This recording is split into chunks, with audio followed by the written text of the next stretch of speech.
Lifting என்று சொல்லக்கூடிய இந்த விஷயமானது ஹரியானாவில் இருந்து வந்திருக்கக்கூடிய மாம்சந்த் அண்ட் கம்பெனி என்ற நிறுவனத்தினர் இதனை செய்கின்றனர். இந்த ஹவுஸ் லிஃப்டிங் கான்செப்டை முக்கியமாக அவர்கள் செய்வது, பல வருடங்களாக சாலைகள் பராமரிக்கப்படும் போது அந்த சாலைகளின் உயரம் அதிகமாகி விடுவதால் வீடுகள் சாலைகளுக்கு சற்று தாழ்வான நிலையில் ஆகிவிடுகின்றன.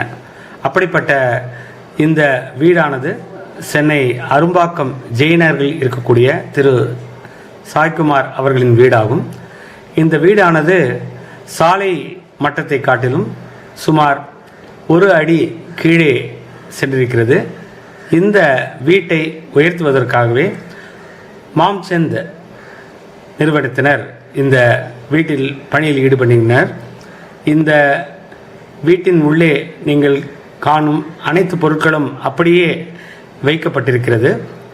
இந்த வீட்டின் கீழ் உள்ள பொருள்கள் யாவும் அப்புறப்படுத்தப்பட்டு மேலே நமக்கு இடமிருந்தால் எல்லா பொருட்களையும் மேலே வைத்துவிட்டு இந்த பணியை அவர்கள் துவக்குகின்றனர்.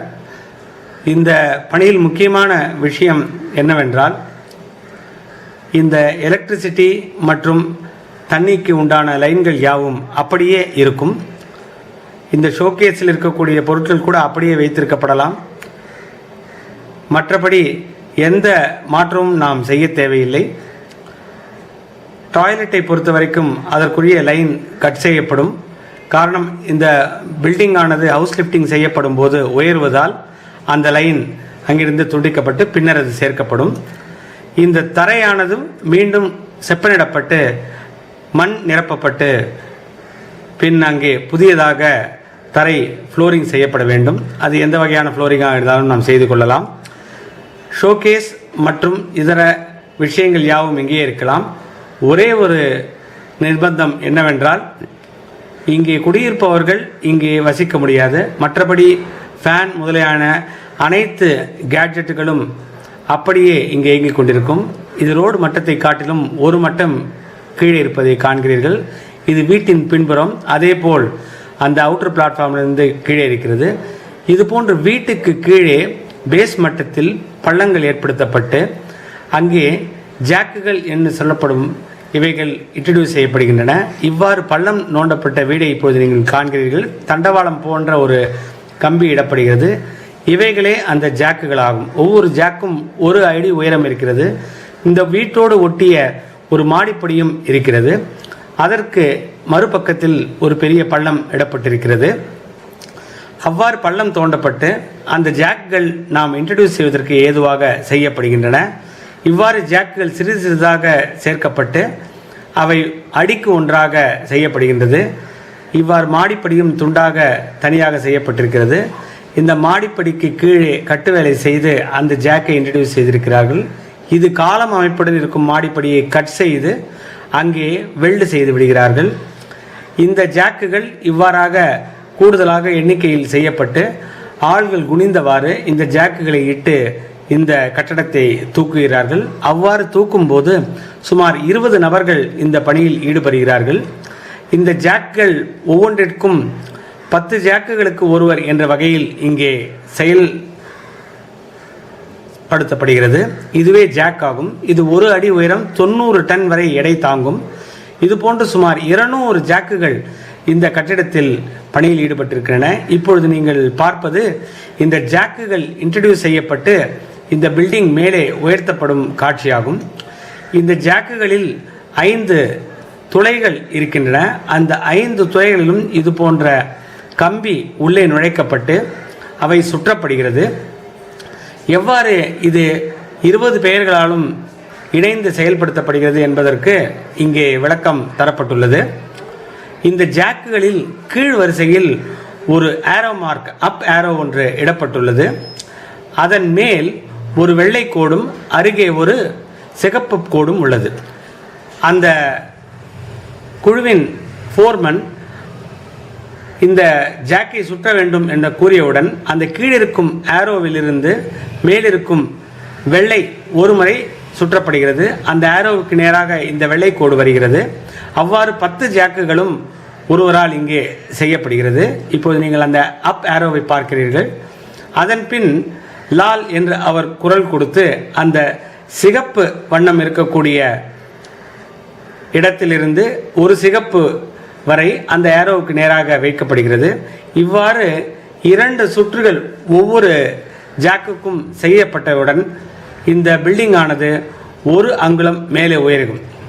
இதுவே ஒரு வித்தியாசமான அமைப்பு. இதில் எந்த விதமான ஹைட்ராலிக் பிரஷரோ அல்லது உபகரணங்களோ பயன்படுத்தப்படுவதில்லை. கைகளாலேயே இயக்கப்பட்டு மிகவும் சாதுரியமாக இந்த கட்டிடங்கள் உயர்த்தப்படுகின்றன. முதல் கட்டமாக இவ்வாறு ஜாக்கள் இன்ட்ரோடியூஸ் செய்யப்பட்டு இந்த கட்டடத்தை உயர்த்த முயற்சிக்கும் போது 1 அடி உயர்த்தப்படுகிறது. சுமார் 1 நாள் முழுவது அல்லது 1.5 நாட்களில் இந்த 1 அடி உயர்த்தப்படும்.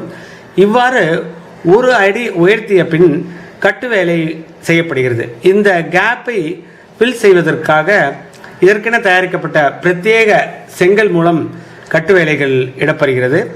இந்த கட்டு வேலை 1 அடி கட்டு வேலை முடிந்தவுடன் மீண்டும் ஜாக்கள் இன்ட்ரடியூஸ் செய்யப்பட்டு இப்போது நீங்கள் கீழே பார்ப்பது ஒரு சிறிய கட்டு வேலை ஒரு லேயர் இருக்கிறது. அதன் மேலேயே இந்த ஜாக் இருக்கிறது. இந்த கட்டுவேலை 1 அடி உயர்ந்தவுடன் செய்யப்பட்டு மேலும் இந்த ஜாக்கால் உயர்த்தப்படுகிறது. இப்போது இந்த தரை மேலே எழும்பி இருப்பதை நீங்கள் பார்க்கிறீர்கள். அந்த பள்ளத்தில் பழைய தரையானது இருக்கிறது. இது மொசைக் திரை என்பதால் உடைந்து விட்டது. அதன் மேலே இந்த கட்டடம் சென்றிருக்கிறது. வாசல் பக்கத்திலிருந்து கீழே வரை இந்த பள்ளம் ஆனது நீங்கள் காண்பது இந்த பில்டிங் உயர்ந்திருப்பதே ஆகும். இங்கே நபர் நிற்பது இந்த தரையின் மேல் நிற்கிறார். இவ்வாறு உயர்த்தப்பட்டு 1 அடி உயர்ந்திருப்பதை இவர்கள் உட்கார்ந்த நிலையிலிருந்து நாம் காண முடிகிறது.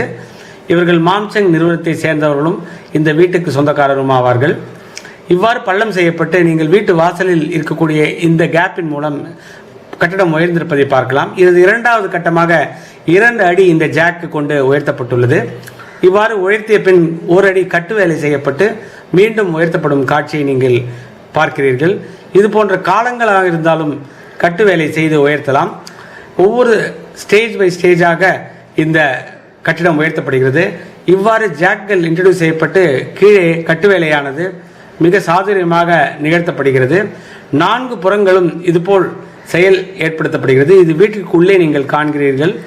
எங்கே இடம் இல்லையோ வெளியே வேலை செய்வதற்கு வீட்டுக்குள்ளிருந்தபடியே இந்த ஜாக்குகளை போடலாம். பல வித்தியாசமான கட்டிடங்களாக இருந்தாலும் இவ்வாறு செய்யக்கூடியது. பிரிக் கன்ஸ்ட்ரக்ஷன் என்று சொல்லக்கூடிய கன்வென்ஷனல் மெத்தடாக இருந்தாலும் செய்யலாம். இது சமையல் தொழில் வீட்டுக்குள்ளே சாதாரணமாக நடந்து கொண்டிருக்கிறது.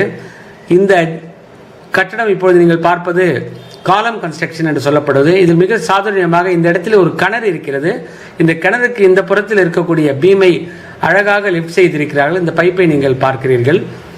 இவ்வளவு அழகாக செய்யப்பட்டு ஒவ்வொரு பக்கமும் இங்கே ஜாக்கள் போடப்பட்டு உயர்த்தப்படுகிறது. 6 அடி பள்ளம் இங்கே இருக்கிறது. இந்த மனிதர் இந்த பள்ளத்தில் இருக்கிறார். இந்த பில்டிங் உயர்ந்து விட்டதால் அவ்வாறு பள்ளம் காணப்படுகிறது. இந்த தரையானது இப்போது கீழே சென்று விட்டதை நாம் உணர்வதற்காக இங்கு அடுக்கி வைக்கப்படக்கூடிய இந்த கற்களின் மூலம் நமக்கு தெரிகிறது. சுமார் 14 கற்கள் இங்கே அடிக்கப்பட்டன. இந்த எலக்ட்ரிக்கல் கனெக்ஷன் மற்றும் இபி கனெக்ஷன் அப்படியே இருக்கின்றன. ஃபேன் முதலிய கேட்ஜெட்டுகள் அப்படியே ஓடிய வண்ணம் இருக்கின்றன. இங்கே இவர்கள் தங்கி வேலை செய்து இந்த தொழிலை செய்கிறார்கள். இது சாலையை நாம் இங்கிருந்து பார்க்கிறோம். இந்த ஜாக்கள் இடப்படும் காட்சி மீண்டும் இங்கே உங்களுக்கு காண்பிக்கப்படுகிறது. சுமார் 1 நாள் முழுவதும் இது போன்ற குனிந்த நிலையிலேயே இந்த ஜாக்கள் இடப்பட்டு இந்த கட்டிடமானது உயர்த்தப்படுகிறது. மிகவும் நேர்த்தியாகவும் அதே சமயத்தில் ஒரு குழுமமாக மிகவும் சிரமப்பட்டு செய்யக்கூடிய விஷயமாகும். இவ்வாறு உயர்த்துவதில் நமக்கு என்ன வசதி என்றால், அனாவசியமாக கார்ப்பரேஷன் பர்மிஷன் என்பதற்காக நாம் இப்போது லட்சக்கணக்கான ரூபாய் செலவு செய்வதும், ஒரு கட்டிடத்தை டெமாலிஷன் செய்வதற்கே இப்போது 3 லட்சம் வரை பணம் செலவாகிறது. அது போன்றவற்றை நாம் இங்கே தவிர்க்கலாம். மேலும் ஆண்டாண்டு காலமாக கட்டப்பட்ட இந்த கட்டிடமானது அப்படியே உயர்த்தப்படுவதால் எந்தவித சேதாரமும் இல்லாமல் மேலும் குறைந்தபட்சம் 50 to 70 ஆண்டுகள் இது பராமரிக்கப்படுகிறது. நம் வாழ்நாளையே கடந்து நிற்கக்கூடிய அளவிற்கு இந்த பணியானது இருக்கிறது. இதில் எந்த விதமான கிராக்கும் ஏற்படுவதில்லை. இருக்கிற கிராக்குகளை அவர்கள் பென்சில் கொண்டு மார்க் செய்து நாம் அறிவதற்காக அதை முதலிலேயே செய்து விடுகிறார்கள். இவ்வாறு உயர்த்தப்படும் போது சிறிதாக செய்யப்படுவதால் எந்தவித புதிய கிராக்கோ அல்லது பாதிப்போ ஏற்படுவதில்லை. காலம் கன்ஸ்ட்ரக்ஷனாக இருந்தாலும் கன்வென்ஷனல் பேஸ்மெண்ட் கன்ஸ்ட்ரக்ஷனாக இருந்தாலும் இதை நாம் செய்யலாம் என்பதே இவர்களது செயல் மூலம் நமக்கு தெரிகிறது. தண்டவாளம் போன்ற ஒரு பெரிய ராடுகள் இடப்பட்டு அனைத்து கட்டிடங்கள் மெயின் கன்ஸ்ட்ரக்ஷன் எக்ஸ்டென்ஷன் போன்றவர்கள் இணைக்கப்பட்டு அவை வெல்டிங் செய்யப்பட்டு இந்த ஜாக்கள் இன்ட்ரோடியூஸ் செய்யவுடன் இந்த பில்டிங் ஆனது எந்தவித பிடிமானமின்றி அந்த காலம் மற்றும் பீமில் இருக்கிறது. அதை உயர்த்தப்படும் போது அது அப்படியே மேலே சென்றது. இவர்கள் தற்போது வேர்ல்ட் ரெக்கார்ட் இடம்பெற்றிருக்கிறார்கள். 11 அடி வரை ஒரு கட்டிடத்தை உயர்த்தியிருக்கிறார்கள். மேலும் சுமார் 9 மாடி கட்டிடத்தையும் இதுபோல் இவர்கள் உயர்த்தியிருப்பார்கள் என்பது மிகவும் ஒரு ஆச்சரியமான உண்மையாகும். இதை தவிர இவர் கவர்மெண்ட் ஆஃப் இந்தியாவின் பேட்டன் ஹோல்டர் என்று சொல்லக்கூடிய அவர்களாக இருப்பதால் இதற்கு இது போன்ற காரியத்தை வேறு எவரும் எடுத்து செயல்பட உரிமை இல்லை. இவர்கள் ஹரியானாவில் இருந்து சுமார் 20 பேர்கள் இது போன்ற செயலில் ஈடுபடுகிறார்கள். 1991ஆம் ஆண்டு முதல் இந்த பணியானது இவர்களால் செய்யப்பட்டு வருகிறது. சென்னையில் மட்டும் சுமார் 50க்கும் மேற்பட்ட கட்டிடங்களை இதுபோல் உயர்த்தி இருக்கிறார்கள். சமீபத்தில் பிப்ரவரி 16 அன்று 30 அடிக்கு 20 அடி என்று சொல்லக்கூடிய ஒரு ராதாகிருஷ்ணன் ஆலயத்தை 75 சக்கரங்கள் கொண்ட ஒரு ட்ரக்கில் ஏற்றி பக்கத்து தெருவிற்கு எடுத்துக்கொண்டு சென்று நிறுத்தியது ஒரு உலக சாதனை என்று அறியப்படுகிறது. இப்படி சாதனை மேல் சாதனை படைத்த இந்த குழுவினர் அரும்பாக்கம் சென்னை ஜெய்நகரில் இருக்கக்கூடிய பகுதியில் இந்த வீட்டை இந்த ஆண்டு அதாவது 2013ஆம் ஆண்டு ஜனவரி 23ஆம் நாள் தொடங்கி மார்ச் மாதம் 10ஆம் நாள் அன்று இந்த பணியை நிறைவேற்றியிருக்கிறார்கள். இதற்கு பிறகு இங்கே தரை மற்றும் இதர டைல்ஸ் ஒர்க் செய்யப்பட்டு இந்த பில்டிங் ஆனது சீரான நிலையில் செயல்படுத்தப்பட்டிருக்கிறது என்பது ஒரு நிதர்சனமான உண்மை. எனவே இது போன்ற புதிய உக்திகளுடன் நாமும் பயன்பெறுவோமாக.